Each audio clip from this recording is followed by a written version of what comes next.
Ireland ವಿರುದ್ಧದ ಸರಣಿಯ ಮೊದಲ ಟಿ20 ಪಂದ್ಯಕ್ಕಾಗಿ ಭಾರತ ತಂಡ ಪ್ಲೇಯಿಂಗ್ 11 ಕುರಿತು ದೊಡ್ಡ ಅಪ್ಡೇಟ್ ಹೊರಬಂದಿದೆ. ಹೌದು ಪ್ರಿಯ ವೀಕ್ಷಕರೇ, ವೈಭವ್ ಸೂರ್ಯವಂಶಿ ಆಡಲಿದ್ದಾರೆಯೋ ಇಲ್ಲವಾ ನೋಡೋಣ ಬನ್ನಿ.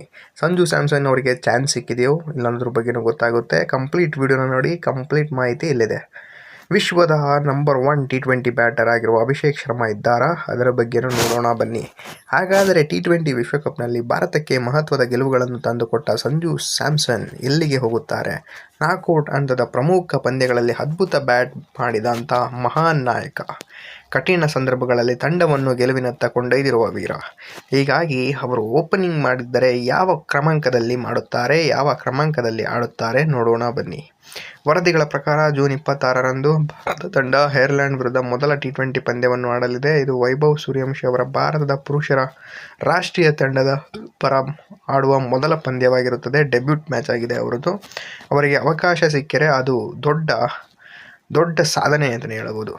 ಇದರ ಜೊತೆಗೆ ಮತ್ತೊಂದು ವಿಶೇಷ ಸಂಗತಿಯೂ ಕೂಡ ಇದೆ. ಸಚಿನ್ ತೆಂಡೂಲ್ಕರ್ ಅವರು 16 ವರ್ಷ ಮತ್ತು ಕೆಲವು ದಿನಗಳ ವಯಸ್ಸಿನಲ್ಲೇ ಭಾರತ ಪರ ಅಂತಾರಾಷ್ಟ್ರೀಯ ಕ್ರಿಕೆಟ್ಗೆ ಪಾದಾರ್ಪಣೆ ಮಾಡಿರುವಂಥ ಮಹಾನ್ ದಿಗ್ಗಜ ವೈಭವ್ ಸೂರ್ಯವಂಶಿ ಕೂಡ ಈಗ ಸುಮಾರು 15 ವರ್ಷ ವಯಸ್ಸರಾಗಿದ್ದಾರೆ. ಅವರಿಗೆ ಅವಕಾಶ ಸಿಕ್ಕರೆ ಅತಿ ಕಿರಿಯ ವಯಸ್ಸಿನಲ್ಲಿ ಭಾರತ ಪರ ಆಡುವಂಥ ಹಿಸ್ಟರಿಯಲ್ಲಿ ಉಳ್ಕೊಳ್ಳುವಂಥ ಆಟಗಾರ ಆಗುತ್ತಾರೆ. ಇದೀಗ ಕೇಳಿಬರುತ್ತಿರುವ ಮಾಹಿತಿಯ ಪ್ರಕಾರ ವೈಭವ್ ಸೂರ್ಯವಂಶಿ ಅವರು ಪ್ಲೇಯಿಂಗ್ 11ನಲ್ಲಿ ಅವಕಾಶ ಸಿಗುವ ಸಾಧ್ಯತೆ ಹೆಚ್ಚಾಗಿದೆ. ಅವರ ಜನಪ್ರಿಯತೆ ಮತ್ತು ಸುತ್ತಮುತ್ತಲಿನ ಚರ್ಚೆಗಳನ್ನು ಗಮನಿಸಿದರೆ ಅವರಿಗೆ ಅವಕಾಶ ನೀಡುವ ಒತ್ತಡ ಇದೆ ಎನ್ನಲಾಗುತ್ತಿದೆ. ಯಾಕಂದರೆ ಅವರಿಗೆ ತುಂಬ TRP ಬರ್ತಾ ಇದೆ. ಈಗ ಹೇಳಬೇಕು ಅಂದರೆ ವೈಭವ್ ಸೂರ್ಯವಂಶಿ ಆಡ್ತಿದ್ದಾರೆ ಅಂದರೆ ತುಂಬ ಜನ ಚಾನಲ್ನ ಮತ್ತು ಗೇಮ್ ಪ್ಲೇನ ನೋಡ್ತಾ ಇದ್ದಾರೆ. ಸೊ ಆಡುವ ಚಾನ್ಸಸ್ ತುಂಬ ಇರುತ್ತೆ ಪ್ರಿಯ ವೀಕ್ಷಕರೇ. ಅವರು ಬರೀ ಕ್ರಿಕೆಟಿಂಗ್ ಫ್ಯಾಕ್ಟರ್ ನೋಡಲ್ಲ, ಅವ್ರು ಮೇನ್ ನೋಡೋದು TRP ಫ್ಯಾಕ್ಟರ್. ಆ್ಯಸ್ ನಿಮ್ಗೆ ಗೊತ್ತಿರುತ್ತೆ, ಕಿಂಗ್ ಕೊಹ್ಲಿ ಅವ್ರದ್ದು ಏನಿದೆ ಆ ರೇಷಿಯೋ, ಅವ್ರದ್ದು ಫ್ಯಾನ್ ಬೇಸ್, ಮ್ಯಾಚ್ಗಳೇ ತುಂಬ ಹೋಗುತ್ತೆ.